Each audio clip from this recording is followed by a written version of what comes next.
कविता एक पढ़ी लिखी लड़की थी। वह शहर से पढ़ाई करके अपने घर लौटी थी।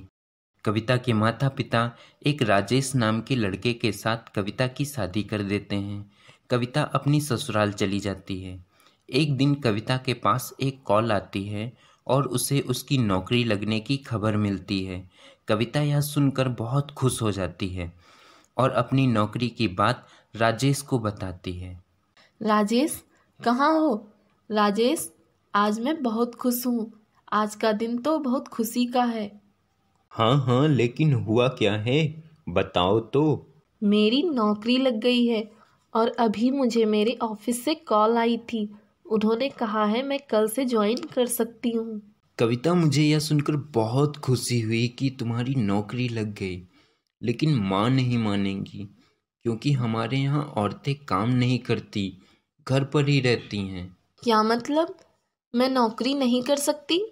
पर ऐसा क्यों? देखो राजेश, मैंने बहुत मेहनत करके पढ़ाई की है और अब जब मुझे नौकरी मिल रही है तो मैं इसे गंवा दूँ? नहीं नहीं, मैं ये नौकरी करूँगी। राजेश और कविता जाके राजेश की माँ से यह बात बताते हैं। माँ, हमें आपसे कुछ बात करनी है कविता के बारे में। हाँ हाँ, क्यों नहीं, क्या बात है? माँ, कविता की नौकरी लग गई है एक बड़े ऑफिस में और कविता नौकरी करना चाहती है। राजेश, ये तुम क्या कह रहे हो? क्या तुम्हें पता नहीं कि हमारे खानदान की बहू बेटियां नौकरी नहीं करती? क्या तुमने बहू को यह बताया नहीं? माँ जी, मैंने कितनी लगन और मेहनत से पढ़ाई की है और मैं ये सुनहरा मौका हाथ से नहीं गंवाना चाहती। माँ जी, मैं आपको और राजेश दोनों को यह बताना चाहती हूँ कि मैं कल से नौकरी पर जा रही हूँ। प्लीज़ आप लोग मुझे ना रोकें। इतना कहकर कविता अपने कमरे में चली जाती है।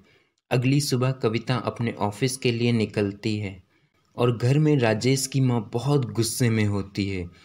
तभी एक पड़ोसन आती है और राजेश की माँ से कहती है, अरे सुषमा, सुना है तेरी बहू नौकरी करने लगी।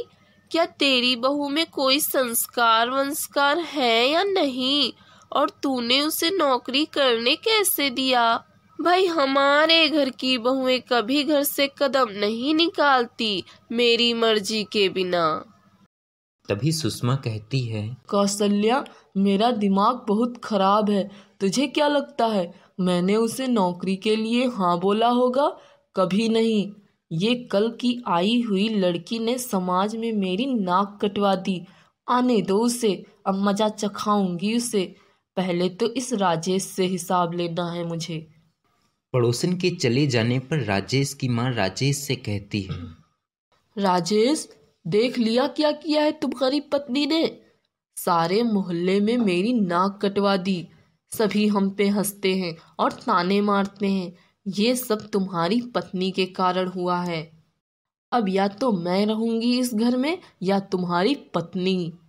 राजेश शाम को कविता से सारी बात बताता है। कविता और राजेश अगले दिन घर छोड़कर चले जाते हैं और एक किराए के घर में रहने लगते हैं। कुछ समय बीतने के बाद एक दिन राजेश की माँ के घर पर एक जमींदार आता है और राजेश की माँ से कहता है, मैं पास के गांव का जमींदार हूँ। आपके पति ने मुझसे 5 लाख रुपए कर्ज लिया था और उन्होंने यह घर गिरवी रख दिया था और कहा था कि मैं कर्ज ना चुका पाऊं तो ये घर आपका हो जाएगा। ये रहे वो कागजात। पर फिर भी मैं आपको 1 हफ्ते का वक्त दे रहा हूँ। अगर आप कर्ज लौटा सकती हैं तो ठीक है, वरना माफ कीजिए, आपको यह घर खाली करना होगा। सुषमा यह सुन घबरा जाती है और सोचने लगती है कि वह अब क्या करेगी। तभी उसकी पड़ोसन आती है। क्या हुआ सुषमा?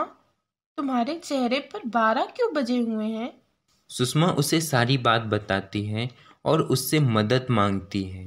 अरे सुषमा, तू तो जानती है मेरे घर की हालत। मैं कहाँ से दे पाऊंगी तुझे। मुझे माफ कर देना।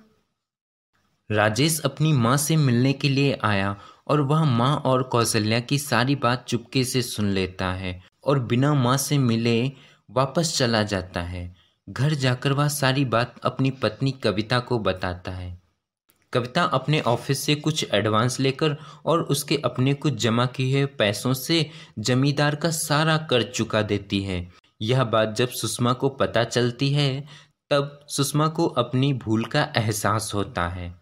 कविता, मुझे माफ कर दो, मैं पुराने ख्यालात की थी।